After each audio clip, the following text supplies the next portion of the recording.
Good afternoon. Good morning. I want to welcome everyone for being here. I want to thank all of my colleagues, both in the New York State Senate Republican Conference as well as the New York State Assembly Republican Conference.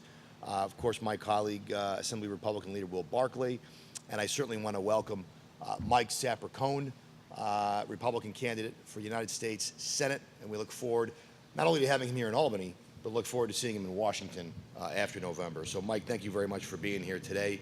We're here today to talk about an issue that we've heard a lot about the past couple of months, unfortunately. We're all familiar, everyone here, members of the media, certainly my colleagues are familiar with the priority that the New York State Senate Democrats, the New York State Assembly Democrats, Governor Hochul, they have shown a real priority for criminals, for the rights of criminals. They are very concerned about the benefits of criminals. They're very concerned about making it easier for people to be out of jail who have committed crimes, whether it's cashless bail, less is more, discovery, elder parole, pension benefits for those in jail. There's a host of both laws and bills that are focused on the criminal element in New York. And all of that, of course, is under the guise of criminal justice reform. And I say the guise because there's criminal justice reform and there's overturning the criminal justice system. There's a recentering on the criminal versus the citizen, the law-abiding individual, and even more specifically, on those who we ask to protect us. All of that culminated a couple months ago when we lost 3 police officers killed in the line of duty, 2 in Syracuse, 1, of course, in the city of New York. New York PD Officer Diller and Syracuse police officers Michael Jensen and Onondaga County Sheriff's Lieutenant Michael Husak. All were killed in the line of duty, and all were rightly recognized. Their lives were eulogized, even here in the New York State Capitol, even by my Democratic colleagues. And yet, just a few, a month and a half after those tragic deaths, which all occurred within a couple of weeks, we have 2 individuals who are coming up for parole. Mitchell Martin, who killed an off-duty police officer, James Whittington, in Brooklyn in October 1982, when the officer jumped in to help a woman being attacked. He is serving a 25-year-to-life sentence. And Eddie Matos, who in '89 threw Officer Anthony Dwyer down a 25-foot air shaft while holding a McDonald's at gunpoint. 2 individuals that we would know, rightfully so, as cop killers, coming up for parole in front of a parole board that has shown a willingness, in fact, an eagerness to parole cop killers. All of this against the backdrop of lawlessness that we have seen, again, a focus on protecting criminals at the expense of law enforcement, making law enforcement's job more difficult.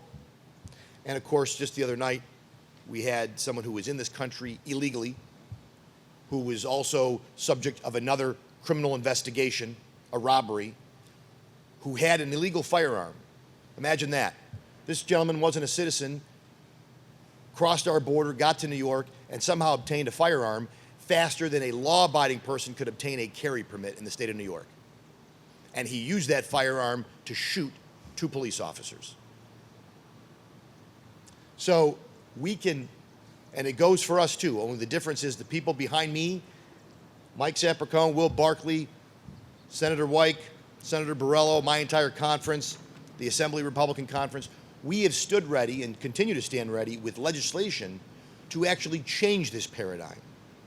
Legislation to make it as safe as we can for our law enforcement, as safe as we can for New Yorkers.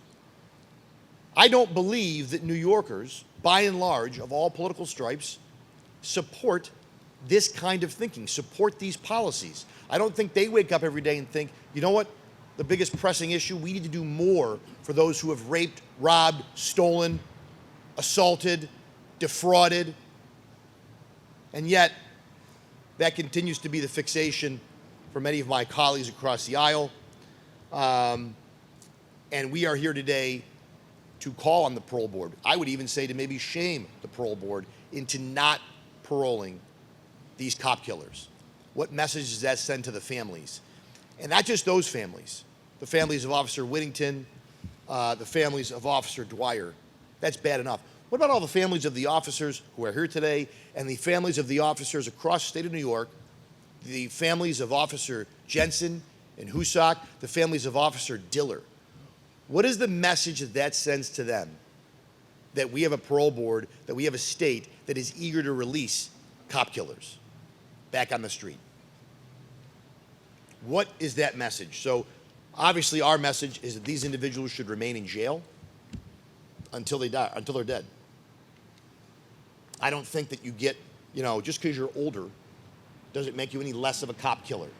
There are certain crimes that stand out. Just because you're older doesn't make you less of a rapist or a murderer or a pedophile. There are certain crimes that we as a society say, you know what, I don't care if you're 90 years old or you're 25. If that's what you did, then that's what you are.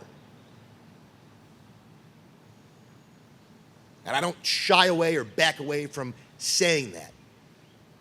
And I think most New Yorkers would concur. So we're here today to ask members of the Parole Board to not only think about the individuals who killed police officers who've been in jail, but think about those families who every day, forever their lives have been changed. Kids growing up without a father, wives growing up without their husband, parents growing up without their sons, in this case. And what message are we sending to the other families of law enforcement, to the families of those cops, those police officers who were recently laid to rest? Our words can't ring hollow, and they will if these cop killers are released back on the street, as others have previously been. At this time, I want to call on my colleague, my counterpart in the New York State Assembly, someone who, I'm very proud to call my friend, but also a partner when it comes to legislating, a partner when it comes to governing, and certainly a partner on this issue, and that is Assembly Leader Will Barclay.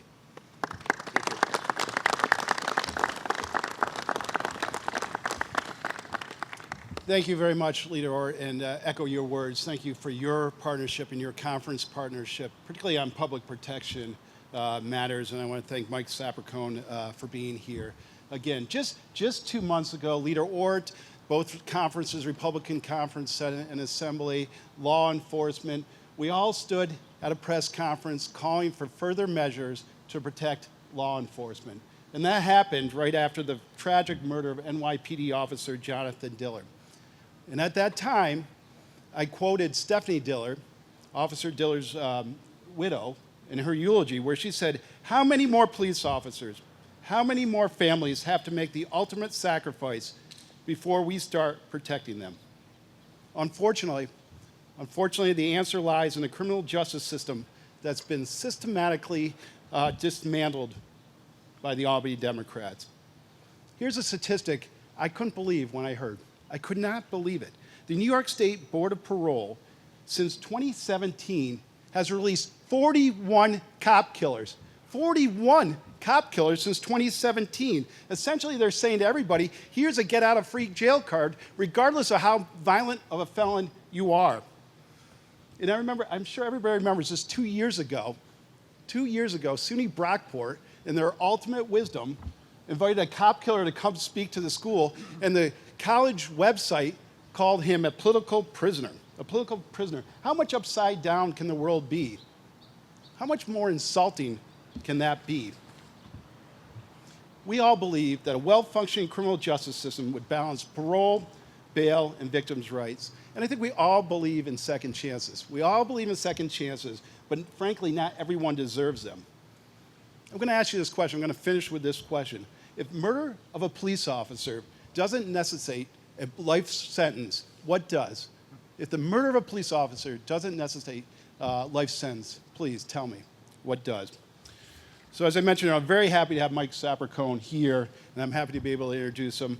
Mike is a retired New York Police Department detective, and nationally recognized security expert.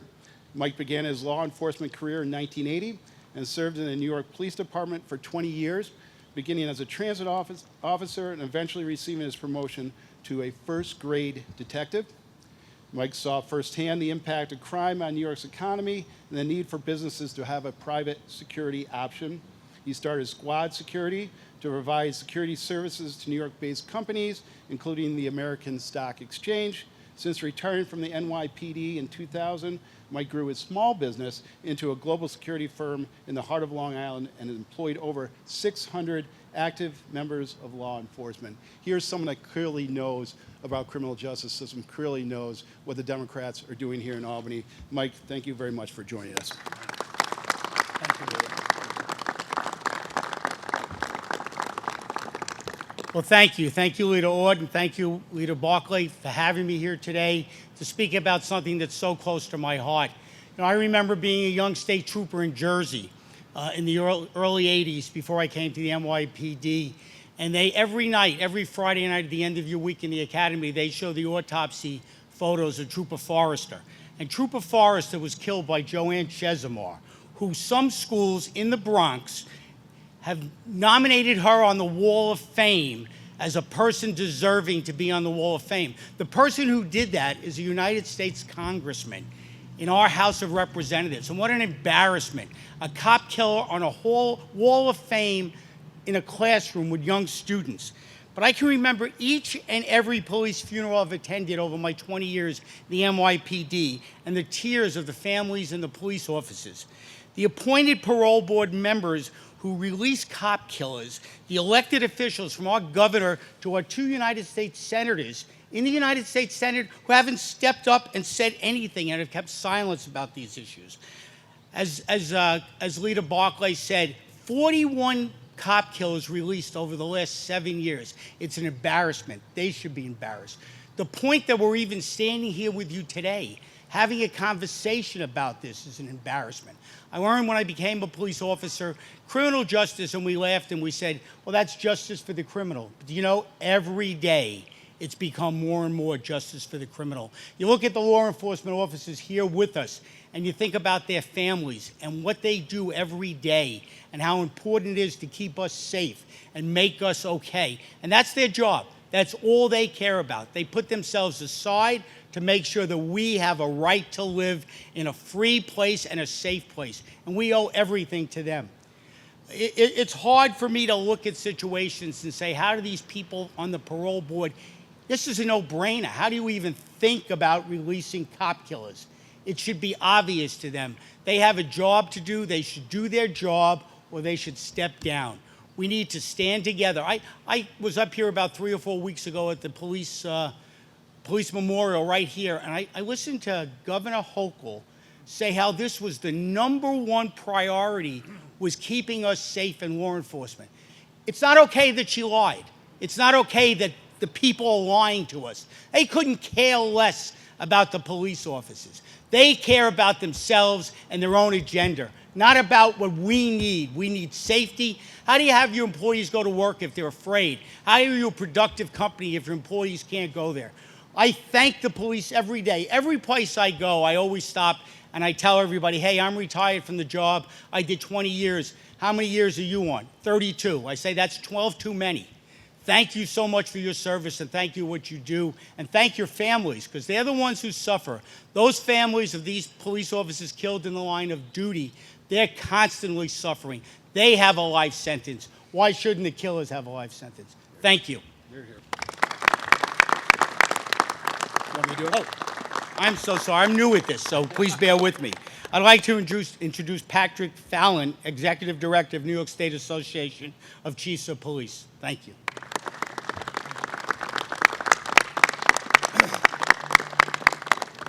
Thank you. We are a nation of laws, not men. John Adams said that. A civilized society has laws to maintain order. Where you have laws, you must have law enforcement. Without law enforcement, you have chaos, you have anarchy, you have the opposite of safety. Because police officers enforce those laws, They are the very fabric of our society. We could not exist without them. Every day, men and women in the state of New York volunteer to do that job. They do it because they know someone has to. They do that because they know without them, we are lost. An attack on a police officer is an attack on our society. It's an attack on our way of life. It's not just an attack on a person. It's an attack on public order. It says there are rules in civilized society and I ignore them. It cannot stand.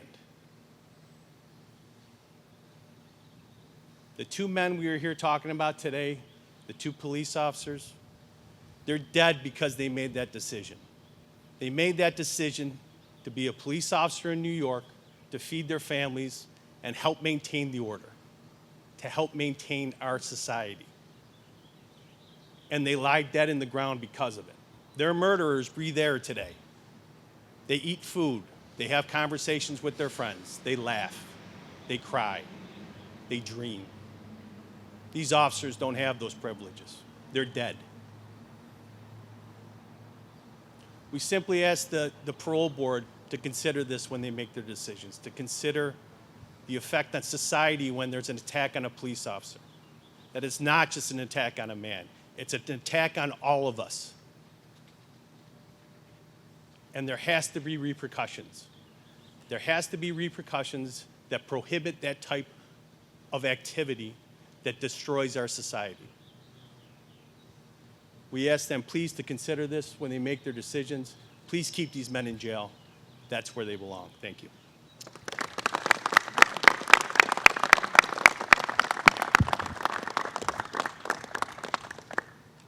Thank you, Pat. Very nicely said. The next speaker, I want to call up a member of our Senate Republican Conference and someone who I think speaks to this issue in a range of ways, both as a wife of a police officer, as the mother of a police officer, but also as a state senator. This is an issue that she has not been shy about speaking out on. I think it's one of the motivating factors when she ran to begin with. And again, she brings that perspective. When we talk about families, when you talk about a wife or a mom of a police officer, every time they hear a siren, what message are we sending to those families who always know that it's a possibility that their loved one could not come home? Our next speaker and my colleague knows that feeling all too well, and she's been a great advocate and a champion for law enforcement. That is Senator Alexis Weik.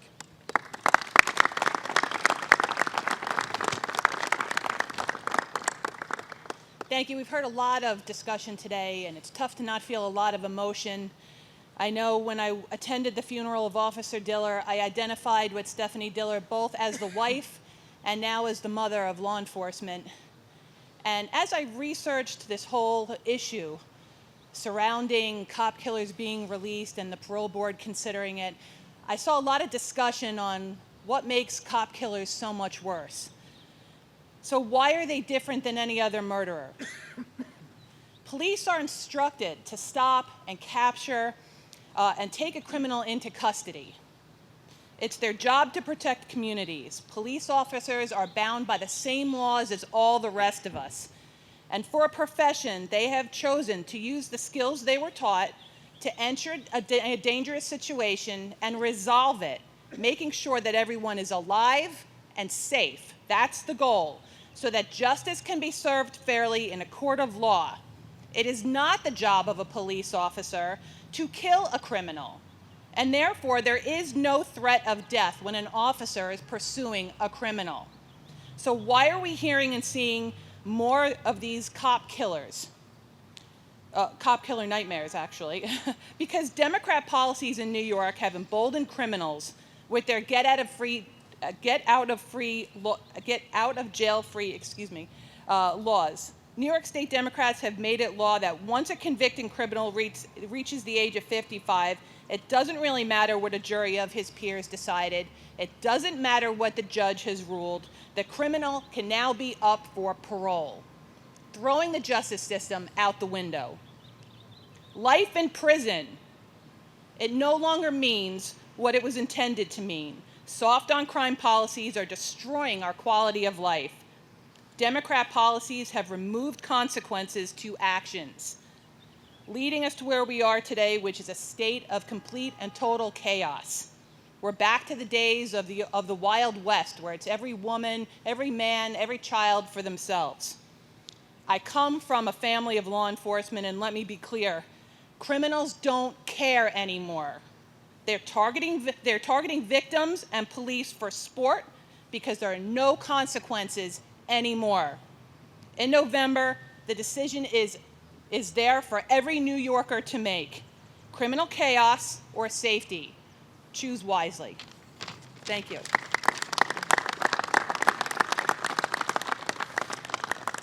Thank you very much, Senator. Next up, we have Assemblyman Joe Giglio.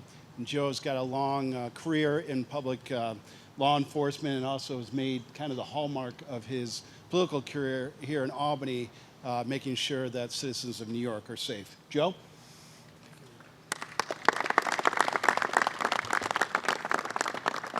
Thank you very much. It's a sad day when you have to stand here in the great state of New York and defend police officers. Is that an amazing fact? And then we have to talk about a parole board, which she just said wants to be judge and jury and completely ignore the criminal justice system until they get to that part.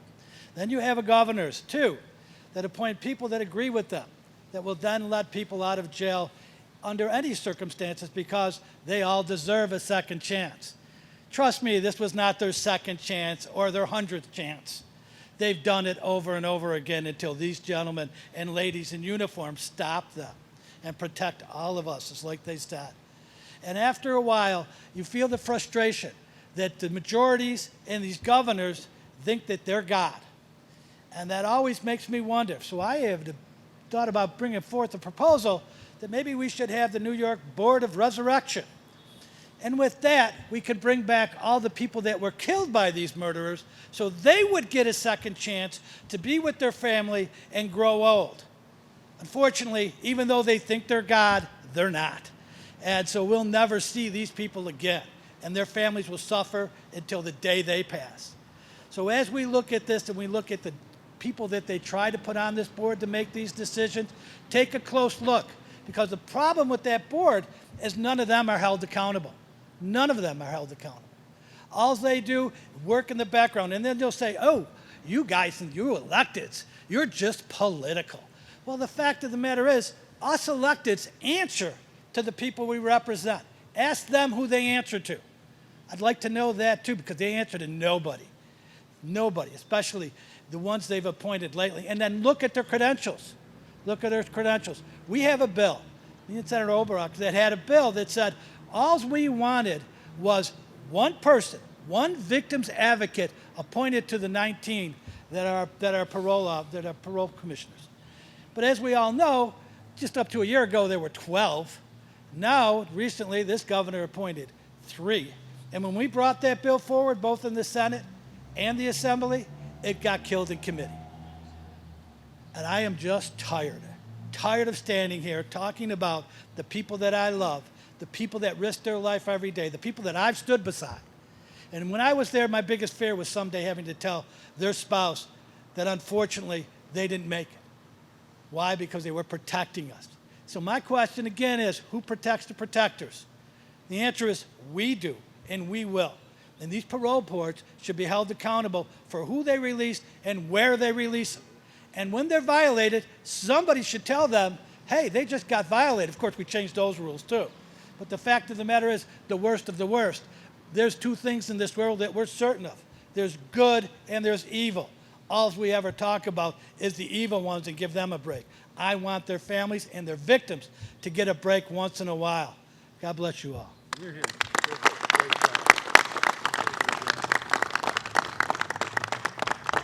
Well said, Assemblyman. Next up, we have a speaker that certainly hasn't had his voice heard here in Albany, Senator George Borrello. Thank you, Leader. Thank you so much. I'm proud to be standing here with my colleagues, with members of law enforcement to talk about this issue. You know, we live in a society right now, particularly here in New York State, where we have prison abolitionists, people that don't think that we should have prisons anymore. that want to eliminate police departments. People think we don't need police anymore. And I've seen some of these people. They wouldn't last 5 minutes in a lawless society, that's for sure. These people are not only wrong, but they are participating in the destruction of our society. So now we have a radicalized parole board filled up with advocates that have released some of the worst people imaginable. And the prison abolitionists think, well, these are political prisoners. They are not. They are criminals. They have done some of the most heinous things, including killing cops. So I have an idea for a parole reform. I think this is a good idea. If you vote to release anyone, a murderer, cop killer, rapist, pedophile, they will be placed near your home. If you find that they're confident to be released back into society and they are safe, then put them near your family. Put them near your home. I think that's parole reform we could all get behind. Hear, hear.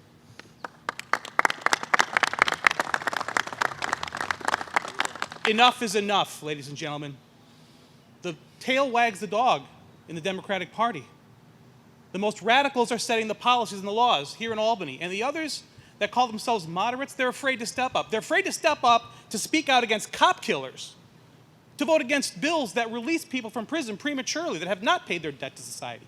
That is the Albany we live in. There's only one solution. There needs to be more of us and less of them. Thank you very much.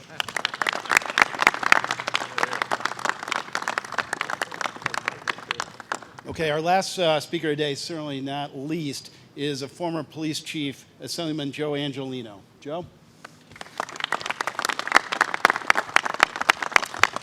Thank you, Leader. I was a cop for 36 years, so apparently 16 years too long. But I would do it all over again if they had let me. In that 36 years, I went to plenty of law enforcement line-of-duty death funerals. Always there was a widow. Usually there were small toddlers stunned in silence, not really realizing the gravity of what was taking place around them. And it always ended with the haunting bagpipes. In that 36 years, I saw a lot of changes in law enforcement, mostly for the good. Technology, training, equipment, everything. It was a change for the good. I retired in 2015 as a police chief with 20 years behind me. And in that time since I have retired, it just appears from me on the outside looking in that the criminal justice system is being systematically dismantled. Now let's think back. It started with raise the age, then bail reform. Bail reform, there were cops who were in favor of that. The majority of them were, because they didn't like putting people in jail for stealing loaves of bread. Had we been asked, the majority might have been surprised at our response when we say, yeah, we can go along with that. But no law enforcement, no prosecutor was ever included in that. After bail reform, rules of evidence changes, handcuffing our prosecutors, prison closures left and right because we don't need them anymore. And then there was less is more. Less is more did to the parole system what bail reform did to the arrest process. We have a failed parole board. They only seem to have a care for the criminals and never for the victims. And these are appointed positions, like my colleague said, but we answer to the people. And the people in my rural district don't seem to share that tolerance to crime and criminals like the majority legislators do from the metropolitan areas of our state. You know, the New York State penal law, it's a huge, thick book that prosecutors and law enforcement use to appropriately charge people who cross that line. Well, you know what else is in the penal law, and a lot of people don't know this? The sentencing guidelines for committing those crimes. And the penal law is divided up into less serious and more serious. The most serious, A1 felonies. That's killing somebody. All right? The judges now can sentence somebody to 25 years to life. But the parole board always forgets about the life portion of that. Their focus always seems to be on getting murderers out of jail so they can reunite with their families. Contrast that with the families of law enforcement officers who never get that opportunity to reunite unless they go to a cemetery. You know what's going to happen? I'll tell you.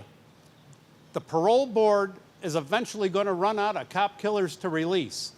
And then they're going to start releasing people who murdered children or murdered a domestic partner or murdered a random street crime victim. And those people are going to be on the streets. And God help you if you happen to cross paths with one of those evil souls. I have a piece of legislation that can help take away some of this pain. Assembly Bill 7472, carried in the upper house by Senator Gallivan, who I might add is a former state trooper and twice elected sheriff of Erie County. We carry this bill, 7472, that makes imprisonment for life without parole mandatory for anyone who kills a first responder, a police officer, a firefighter, a corrections officer, our EMS workers. It would be nice if that bill could get some consideration from my colleagues. I can't get it out of committee. To my brothers in law enforcement, all the cops here, and to the police families, we all appreciate the good work you do. We may be called the minority conference, but the people behind me represent millions of New Yorkers. And to my law enforcement brothers and sisters, I just want to let you know there are some people here in Albany that have your back, and it's us. Leader Barclay, can you close us out, please? I will.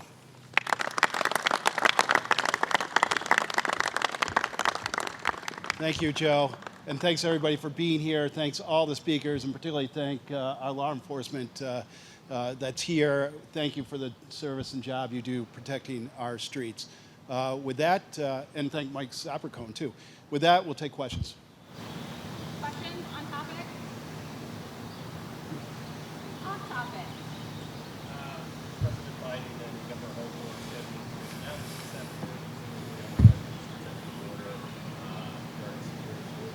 any thoughts about what it says?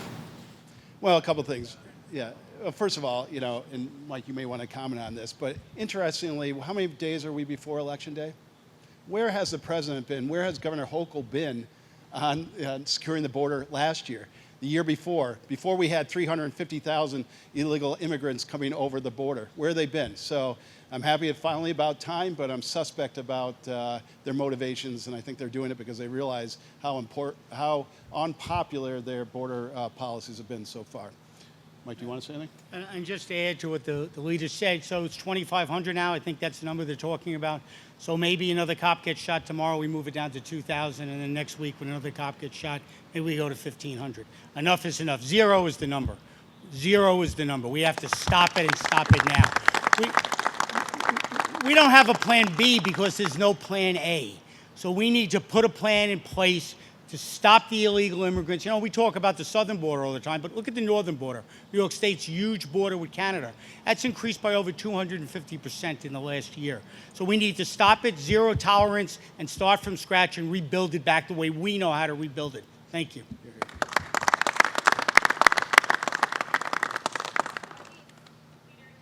Yeah.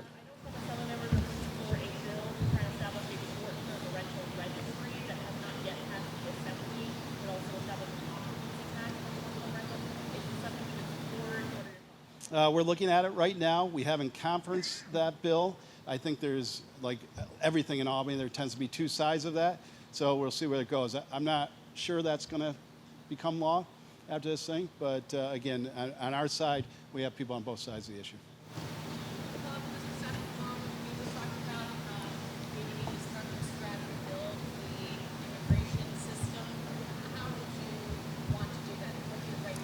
Well, I think we need more Border Patrol. I think that's very important. I think we need more judges.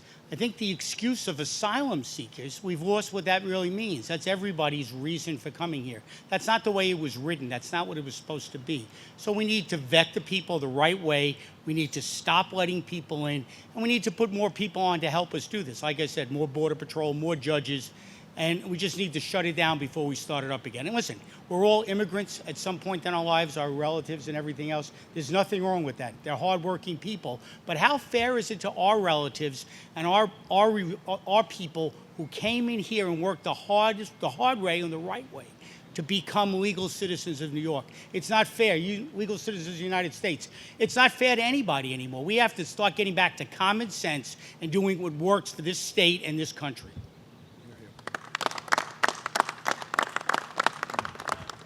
Today, a group of immigrants and immigrant advocates were upstairs in the Capitol rally in New York for all bill. It was our host of New York working with Customs and Enforcement, but also our law enforcement from coordinating with ICE. I'm just curious your thoughts on that.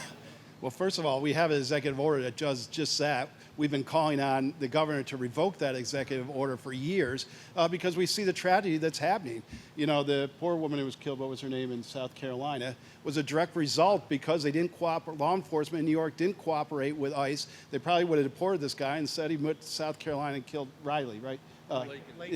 Yeah, tragic. So we're unfortunately seeing one tragedy after another. That could be changed if we revoke the executive order. Certainly we shouldn't go the other way and put that executive order into law.